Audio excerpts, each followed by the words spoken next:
Okay students, तो आज हम लोग ये चैप्टर होल्डिंग कंपनी शुरू करने जा रहे हैं। ये चैप्टर शुरू करने से पहले तुम लोग को हम ये मीनिंग समझाना चाहेंगे कि ये होल्डिंग कंपनी का मीनिंग क्या होता है। बहुत तरीका होता है जिससे एक कंपनी दूसरे कंपनी को कंट्रोल कर सके, उसका कंट्रोल को वो गेन कर सके। ठीक है, एक तरीका होता है कि एक कंपनी दूसरे कंपनी का सारा एसेट्स और उसका लायबिलिटीज को अक्वायर कर लेगा, खरीद लेगा।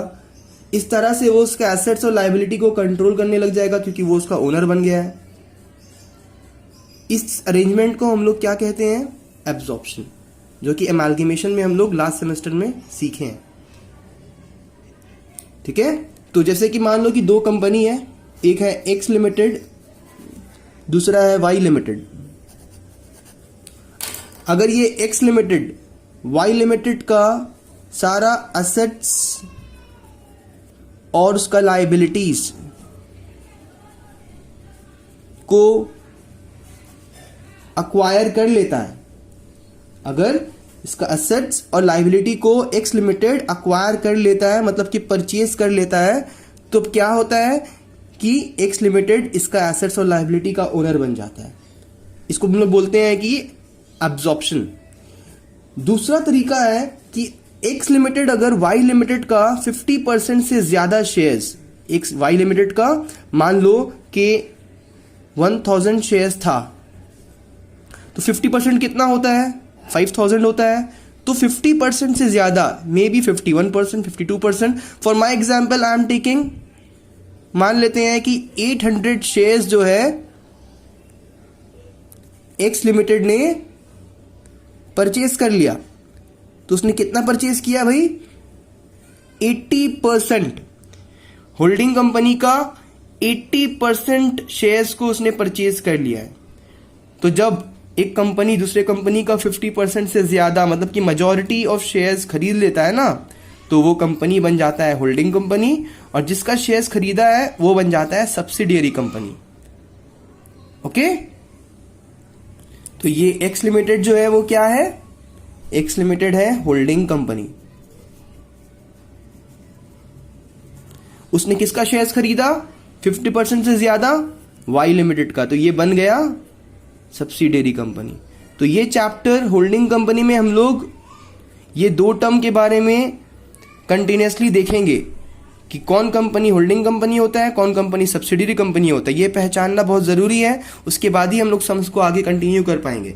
तो ये एक बेस था चैप्टर का।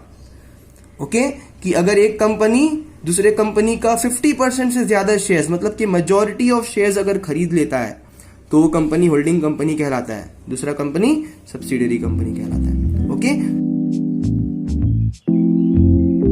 ओके स्टूडेंट्स, सो हम लोग मीनिंग समझ चुके हैं होल्डिंग कंपनी का। तो अब हम लोग देख लेंगे कि ये होल्डिंग कंपनी का सम्स को किस तरह सॉल्व किया जाता है। बेसिकली हम लोग को होल्डिंग कंपनी का सम्स के एंड में हम लोग बैलेंस शीट बनाते हैं, कंसोलिडेटेड बैलेंस शीट। वो क्लास 12 का फॉर्मेट हम लोग सीखे हैं ना, शेड्यूल 3 वाला, वही फॉर्मेट में हम लोग बैलेंस शीट को क्रिएट करते हैं। बट वो बैलेंस शीट बनाने से पहले हम लोग को कुछ वर्किंग नोट्स होता है जो हम लोग को बनाना पड़ता है। इन टोटल 6 वर्किंग नोट्स हम लोग को बनाना पड़ता है। तो पहले हम लोग ये वर्किंग नोट्स के बारे में सीख लेंगे, और एक बार वर्किंग नोट्स बना लेंगे तो हम लोग को बैलेंस शीट बनाना बहुत ही ईजी हो जाएगा। तो और सीखते हैं हम लोग कि वर्किंग नोट्स किस तरह क्रिएट होता है। पहला वर्किंग नोट है डिग्री ऑफ कंट्रोल का।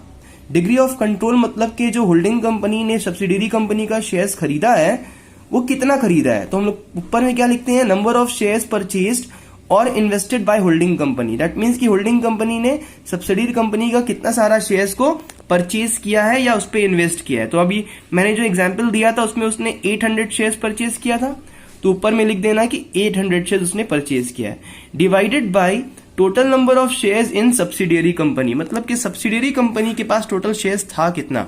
तो मेरे एग्जांपल में 1000 शेयर्स था, तो 800 बाय 1000 कितना आ जाता है? 80% आ जाता है। दैट मीन्स के होल्डिंग कंपनी 80% शेयर्स जो है सब्सिडियरी कंपनी का खरीद चुका है। तो सब्सिडियरी कंपनी के हाथ में कितना शेयर्स बच गया? 20% शेयर्स बच गया। तो मेजॉरिटी हो गया 80%, माइनॉरिटी हो गया 20%। एक बार ये डिग्री ऑफ कंट्रोल पता चल जाता है कि मेजॉरिटी क्या है, माइनॉरिटी क्या है, हम लोग मूव ऑन करते हैं सेकंड वर्किंग नोट्स में। सेकंड वर्किंग नोट्स में हम लोग क्या बनाते हैं, प्रॉफिट एंड लॉस अकाउंट। देखो मैंने जैसे यहाँ पे लिखा है PL on the date of acquisition, मतलब कि जिस डेट में होल्डिंग कंपनी ने अक्वायर किया है सब्सिडरी कंपनी के शेयर्स को, उस डेट में सब्सिडरी कंपनी के हाथ में पीएल कितना क्या बैलेंस था। ये जो बैलेंस लिखा है पीएल का, प्री पीएल, इसका मतलब है कि जिस डेट में होल्डिंग कंपनी ने सब्सिडरी कंपनी का शेयर्स परचेज किया था, उस डेट में पीएल का क्या बैलेंस था, किसके बुक में, सब्सिडरी कंपनी के बुक में। ये सब्सिडरी कंपनी का वैल्यू है। ओके,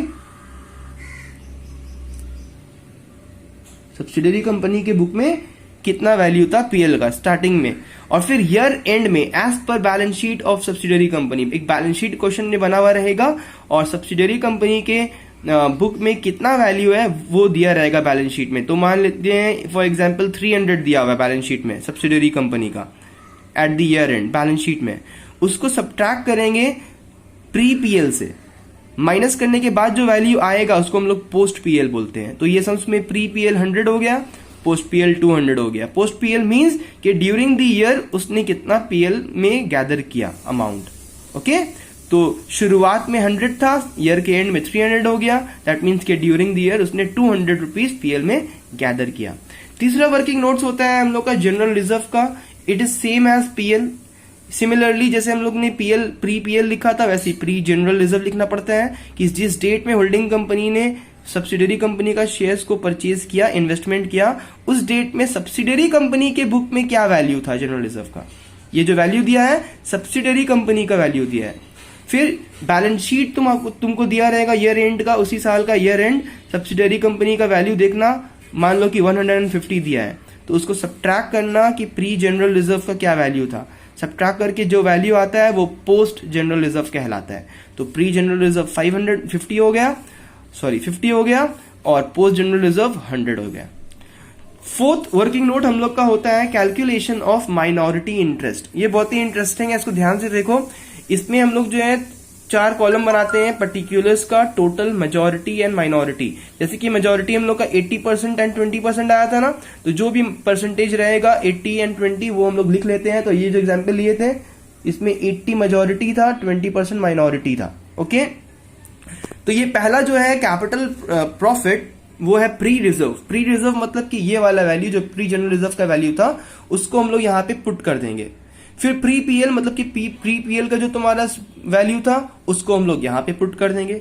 फिर increase and decrease in the value of asset. Year के एंड में तुमको क्वेश्चन में दिया रहेगा कि एसेट्स का वैल्यू में कुछ इंक्रीज या डिक्रीज हुआ है क्या। अगर इंक्रीज होएगा तो ऐड कर देना, डिक्रीज होएगा तो सब्ट्रैक्ट कर देना। ये तीनों को ऐड करके जो वैल्यू आता है उस टोटल वैल्यू को हम लोग मेजॉरिटी और माइनॉरिटी में डिवाइड कर देते हैं 80 और 20 के परसेंटेज में। ओके, और मेजॉरिटी वालों को नेम दे देना ए, माइनॉरिटी वालों को एज इट इज रहने देना। सिमिलरली पोस्ट पीएल मींस कि पीएल का जो पोस्ट वाला वैल्यू था उसको यूज करना यहाँ पे, उसको भी डिस्ट्रीब्यूट कर लेना 80-20 में। जो मेजॉरिटी वाला है उसको नेम कर देना बी और माइनॉरिटी वाला को एज इट इज रहने देना।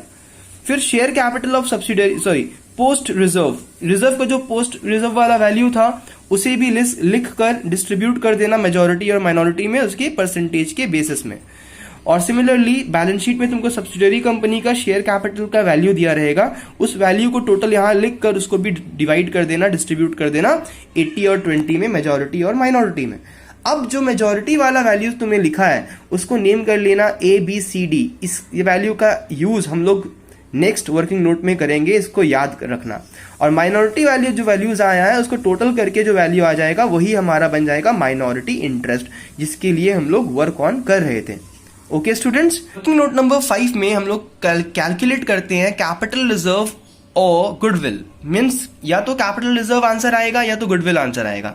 तो पहले हम लोग क्या लिखते हैं, cost of investment. Cost of investment का मीनिंग क्या हो गया कि जो होल्डिंग कंपनी ने सब्सिडरी कंपनी का शेयर्स खरीदा था, कितने रुपए में खरीदा था। यहाँ पे नंबर ऑफ शेयर्स नहीं लिखना है, कितना रुपीज, अमाउंट ऑफ इन्वेस्टमेंट लिखना है कि कितने रुपए में उतने सारे शेयर्स को उसने खरीदा था। उसमें से लेस करना है कैपिटल प्रॉफिट, जो भी वर्किंग नोट नंबर 4 में हम लोग ने निकाला मेजॉरिटी वाला शेयर्स जो ABCD था उसका A को यहाँ पे यूज कर लेना, शेयर ऑफ मेजॉरिटी।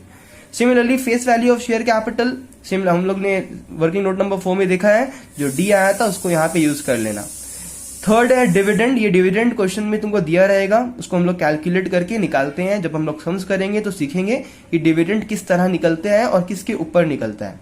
ओके, तो ये बेसिकली शेयर कैपिटल के अमाउंट के ऊपर निकलता है, डिविडेंड पे करा जाता है, कंपनी ने पे करा है तो उससे सारे वैल्यूज को एड अप करके आउटर कॉलम में लिखना। ये एक नेगेटिव फिगर है क्योंकि मैंने लेस कर रहा था, ये कॉस्ट ऑफ इन्वेस्टमेंट से इस चीज को लेस करके जो वैल्यू आएगा उसको नेम कर दिया है मैंने ई।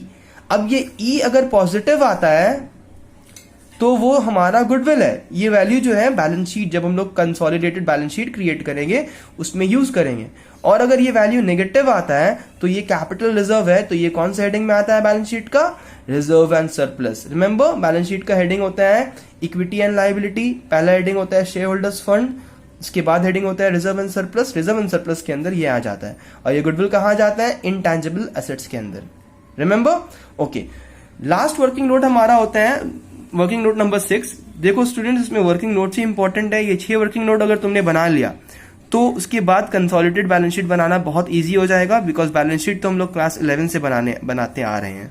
ओके, तो ये वर्किंग नोट नंबर 6 में क्या है, हम लोग को रिजर्व और पीएल के बारे में पता चलता है, जिस वैल्यू को हम लोग ने यूज करना है कंसोलिडेटेड बैलेंस शीट बनाते वक्त।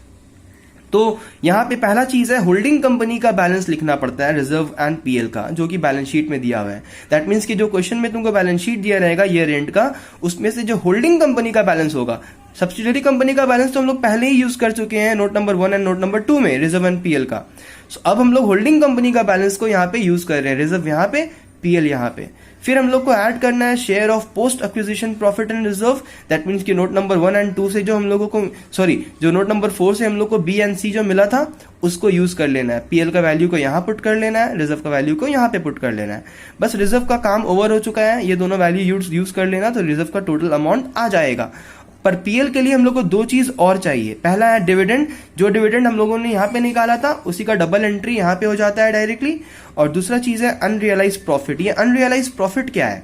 ये अनरियलाइज प्रॉफिट है, मान लो कि अगर किसी होल्डिंग कंपनी ने सब्सिडियरी कंपनी को कुछ सेल किया था, कुछ स्टॉक सेल किया था, सब्सिडियरी कंपनी के बुक में कुछ स्टॉक पड़ा हुआ है जिसने होल्डिंग कंपनी ने सेल किया था, उसमें उसने कुछ प्रॉफिट रखा था। तो अब सब्सिडियरी कंपनी का तो होल्ड कर रहे हैं होल्डिंग कंपनी, अब तो वो प्रॉफिट वो रियलाइज नहीं कर पाएंगे ना। ऑल्दो उन्होंने पास्ट में सेल किया था कुछ स्टॉक्स जिसमें उन्होंने प्रॉफिट रखा था, पर अब तो वो प्रॉफिट को रियलाइज नहीं कर पाएगा वो। दैट इज वाई वो एक अनरियलाइज प्रॉफिट बन जाता है। उसको भी हम लोग भी यहां से पीएल से सब्ट्रैक्ट कर लेते हैं। अब जो ये अमाउंट आएगा एडलेस करके, वो जो फिगर होगा वो पीएल का फिगर होगा।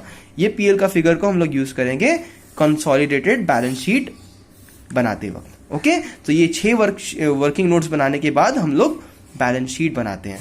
ओके, तो एक सम्स करेंगे हम लोग, ये सारा वर्किंग नोट्स बनाना सीख लेंगे और फिर हम लोग कंसोलिडेटेड बैलेंस शीट भी बनाना सीख लेंगे इन माय नेक्स्ट वीडियो।